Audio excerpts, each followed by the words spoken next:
Subscribe to our YouTube channel. Press the bell icon to get the latest update. So Nihal NID foundation के मुख्य संरक्षक एवं Chandigarh university के chancellor,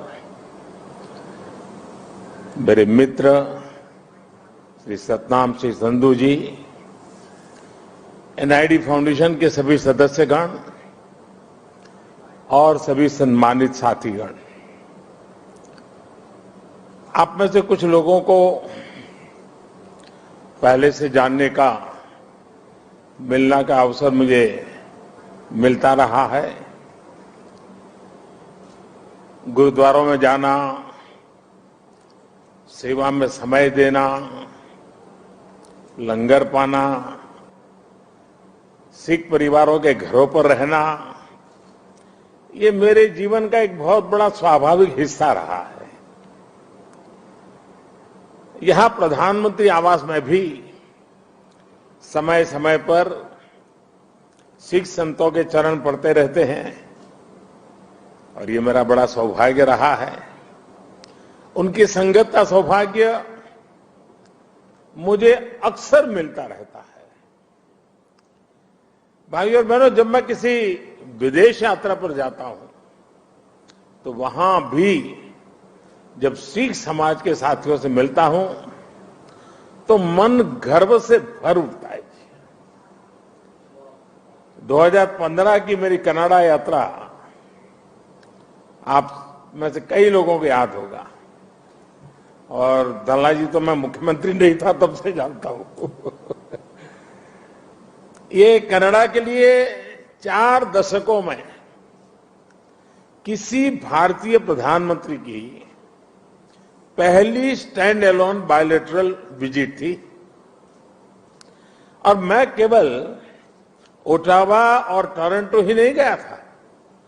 मुझे याद है तब मैंने कहा था कि मैं वैंकूवर जाऊंगा और मैं वहां जाना चाहता हूं। मैं वहां गया, गुरुद्वारा खालसा दीवान में मुझे माथा टेकने का सौभाग्य मिला। संगत के सदस्यों से बहुत अच्छी बातें हुई। इसी तरह 2016 में जब मैं ईरान गया तो वहां भी तेहरान में भाई गंगा सिंह सभा गुरुद्वारा जाने का मुझे सौभाग्य मिला। मेरे जीवन का एक और अविस्मरणीय क्षण फ्रांस में 9 अप्रैल इंडियन मेमोरियल की मेरी यात्रा भी है। ये मेमोरियल विश्व युद्ध के समय भारतीय सैनिकों के बलिदान के लिए उन्हें श्रद्धांजलि देता है और इनमें भी एक बड़ी संख्या हमारे सिख भाइयों की थी। यह अनुभव इस बात का उदाहरण है कि कैसे हमारे सिख समाज ने भारत और दूसरे देशों के रिश्तों की एक मजबूत कड़ी बनने का काम किया है। मेरा सौभाग्य है कि आज मुझे इस कड़ी को और मजबूत करने का अवसर मिला है और मैं इसके लिए हर संभव प्रयास भी करता रहता हूं। साथियों, हमारे गुरुओं ने हमें साहस और सेवा की सीख दी है। दुनिया के अलग अलग हिस्सों में बिना किसी संसाधन के हमारे भारत के लोग गए और अपने श्रम से सफलता के मुकाम हासिल किए। यही स्पिरिट आज नए भारत की स्पिरिट बन गई है। नया भारत नए आयामों को छू रहा है, पूरी दुनिया पर अपनी छाप छोड़ रहा है। कोरोना महामारी का एक कालखंड इसका सबसे बड़ा उदाहरण है। महामारी की शुरुआत में पुरानी सोच वाले लोग भारत को लेकर चिंताएं जाहिर कर रहे थे। हर कोई कुछ न कुछ कहता रहता था, लेकिन अब लोग भारत का उदाहरण देकर के दुनिया को बताते हैं कि देखिए भारत ने ऐसा किया है। पहले क्या कहा जा रहा था कि भारत की इतनी बड़ी आबादी, भारत को कहां से वैक्सीन मिलेगी, कैसे लोगों का जीवन बचेगा। लेकिन आज भारत वैक्सीन का सबसे बड़ा सुरक्षा कवच तैयार करने वाला देश बनकर के आज उभरा है। श्री अकाल करोड़ों वैक्सीन डोज हमारे देश में लगाई चुकी है। आपको भी सुनकर गर्व होगा कि इसमें भी 99% वैक्सीनेशन हमारी अपनी मेड इन इंडिया वैक्सीनेशन से हुआ है। इसी कालखंड में हम दुनिया के सबसे बड़े स्टार्टअप इकोसिस्टम में से एक बनकर के उभरे हैं। हमारे यूनिकॉर्न्स की संख्या लगातार बढ़ रही है। भारत का ये बढ़ता हुआ कद, ये बढ़ती हुई साख, इससे सबसे ज्यादा किसी का सर ऊंचा होता है तो वो हमारे डायस्पोरा का है। क्योंकि जब देश का सम्मान बढ़ता है तो लाखों करोड़ों भारतीय मूल के लोगों का भी उतना ही सम्मान बढ़ जाता है। उनके प्रति दुनिया का नजरिया बदल जाता है। इस सम्मान के साथ नए अवसर भी आते हैं, नई भागीदारियां भी आती हैं और सुरक्षा की भावना भी मजबूत होती है। हमारे भारतीय डायस्पोरा को तो मैं हमेशा भारत का राष्ट्रदूत मानता रहा हूं। सरकार जो भेजती है वो तो राजदूत है, लेकिन आप जो है राष्ट्रदूत है। आप सभी भारत से बाहर मां भारती की बुलंद आवाज है, बुलंद पहचान है। भारत की प्रगति देखकर आपका भी सीना चौड़ा होता है, आपका भी सिर गर्व से ऊंचा होता है। परदेश में रहते हुए आप अपने देश की भी चिंता करते हैं, इसलिए विदेश में रहते हुए भारत की सफलता को आगे बढ़ाने में, भारत की छवि को और मजबूत करने में भी आपकी बहुत बड़ी भूमिका है। हम दुनिया में कहीं भी रहे, इंडिया फर्स्ट, राष्ट्र प्रथम हमारी पहली आस्था होनी चाहिए। साथियों, हमारे सभी 10 गुरुओं ने राष्ट्र को सबसे ऊपर रखकर भारत को एक सूत्र में पिरोया था। गुरु नानक देव जी ने पूरे राष्ट्र की चेतना को जगाया था, पूरे राष्ट्र को अंधकार से निकालकर प्रकाश की राह दिखाई थी। हमारे गुरुओं ने पूरब से पश्चिम, उत्तर से दक्षिण पूरे भारत की यात्राएं की। हर कहीं पर भी जाइए उनकी निशानियां हैं, उनकी प्रेरणाएं हैं, उनके लिए आस्था है। पंजाब में गुरुद्वारा हरमंदिर साहिब जी से लेकर उत्तराखंड में गुरुद्वारा हेमकुंड साहिब तक, महाराष्ट्र में गुरुद्वारा हुजूर साहिब से लेकर हिमाचल में गुरुद्वारा पांटा साहिब तक, बिहार में तख्त श्री पटना साहिब से लेकर गुजरात के कच्छ से गुरुद्वारा लखपत सिंह साहिब तक हमारे गुरुओं ने लोगों को प्रेरणा दी, अपनी चरण रथ से इस भूमि को पवित्र किया। इसलिए सिख परंपरा वास्तव में एक भारत श्रेष्ठ भारत की जीवंत परंपरा है।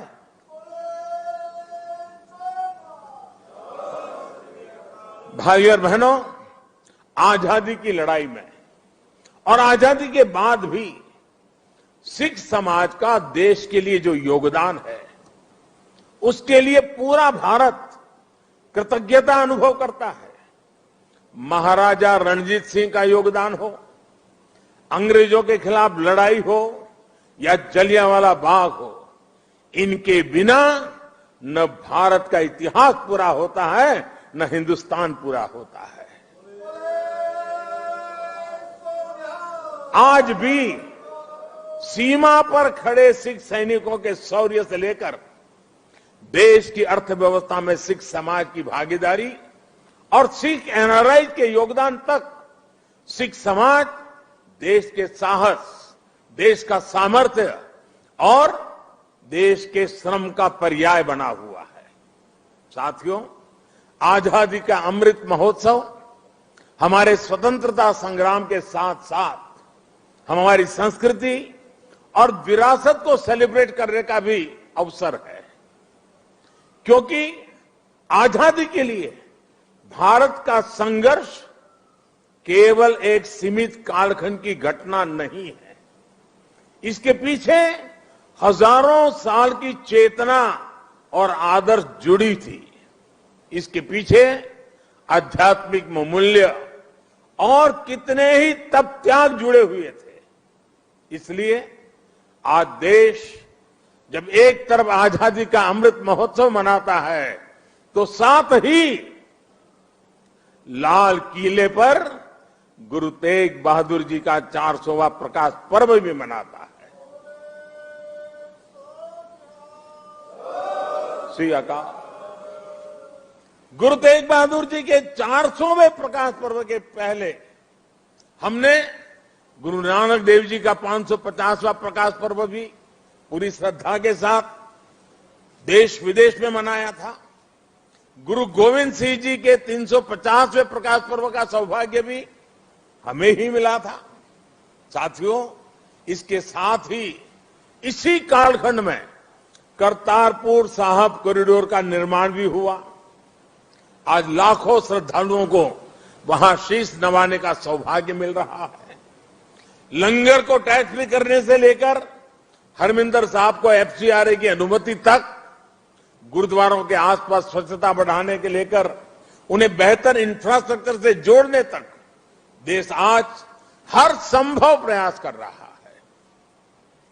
और मैं सतनाम जी का आभार व्यक्त करता हूं। उन्होंने जिस प्रकार से वीडियो को संकलित करके दिखाया, पता चल सकता है कि पूरी श्रद्धा के साथ हर क्षेत्र में किस प्रकार से काम हुआ है। आप लोगों से समय समय पर जो सुझाव मिलते हैं, आज भी काफी सुझाव मेरे पास आपने दिए हैं। मेरा प्रयास रहता है कि उनके आधार पर देश सेवा के रास्ते पर आगे बढ़ता रहे। साथियों, हमारे गुरुओं के जीवन की जो सबसे बड़ी प्रेरणा है, वो है हमारे कर्तव्यों का बोध। आजादी के अमृत काल में देश भी आज कर्तव्यों को प्राथमिकता देने की बात कर रहा है। सबका साथ, सबका विकास, सबका विश्वास और सबका प्रयास, यही मंत्र हम सबको भारत के उज्जवल भविष्य को सुनिश्चित करता है। एक कर्तव्य केवल हमारे वर्तमान के लिए नहीं है, ये हमारे और हमारे देश के भविष्य के लिए भी है। ये हमारी आने वाली पीढ़ियों के लिए भी है। उदाहरण के तौर पर आज पर्यावरण देश और दुनिया के सामने एक बड़ा संकट है। इसका समाधान भारत की संस्कृति और संस्कारों में है। सिख समाज इसका जीता जागता उदाहरण है। सिख समाज में हम जितनी चिंता पिंड की करते हैं, उतनी ही पर्यावरण और प्लेनेट की भी करते हैं। प्रदूषण के खिलाफ प्रयास हो, कुपोषण से लड़ाई हो, या अपने सांस्कृतिक मूल्यों की रक्षा हो, आप सभी इसी तरह के हर प्रयास से जुड़े नजर आते हैं। इसी श्रृंखला में मेरा आपसे एक आग्रह भी और है। आप जानते हैं कि अमृत महोत्सव में देश ने के सभी जिलों में, यानी हर जिले में 75 अमृत सरोवर का संकल्प लिया है। आप भी अपने पिंडों में अमृत सरोवरों के निर्माण का अभियान चला सकते हैं। साथियों, हमारे गुरुओं ने हमें आत्मसम्मान और मानव जीवन के गौरव का जो पाठ पढ़ाया, उसका भी प्रभाव हमें हर सिख के जीवन में दिखता है। आजादी के अमृत काल में यही देश का भी संकल्प है। हमें आत्मनिर्भर बनना है, गरीब से गरीब व्यक्ति का जीवन बेहतर करना है। इन सब प्रयासों में आप सभी की सक्रिय भागीदारी होना और आप सबका सक्रिय योगदान होना बहुत अनिवार्य और आवश्यक है। मुझे पूरा भरोसा है गुरुओं के आशीर्वाद से हम सफल होंगे, जल्द एक नए भारत के लक्ष्य तक पहुंचेंगे। इसी संकल्प के साथ आप सभी को मैं बहुत बहुत धन्यवाद देता हूं। आपका यहां आना वो मेरे लिए संगत से भी बहुत ज्यादा है और इसलिए आपकी ये कृपा बनी रहे। और मैं हमेशा कहता हूं ये प्रधानमंत्री निवास स्थान ये मोदी का घर नहीं है, ये आपका अधिकार क्षेत्र है, ये आपका है। इसी भाव से, इसी अपनेपन से हमेशा हमेशा हम मिलकर के मां भारती के लिए, हमारे देश के गरीबों के लिए, हमारे देश के हर समाज के उत्थान के लिए हम अपना कार्य करते रहें। गुरुओं के हम आशीर्वाद हम पर बने रहें। इसी एक भावना के साथ मैं फिर एक बार आप सबका बहुत बहुत धन्यवाद करता हूं। वाहे गुरु का खालसा, वाहे गुरु की फतेह। बहुत धन्यवाद।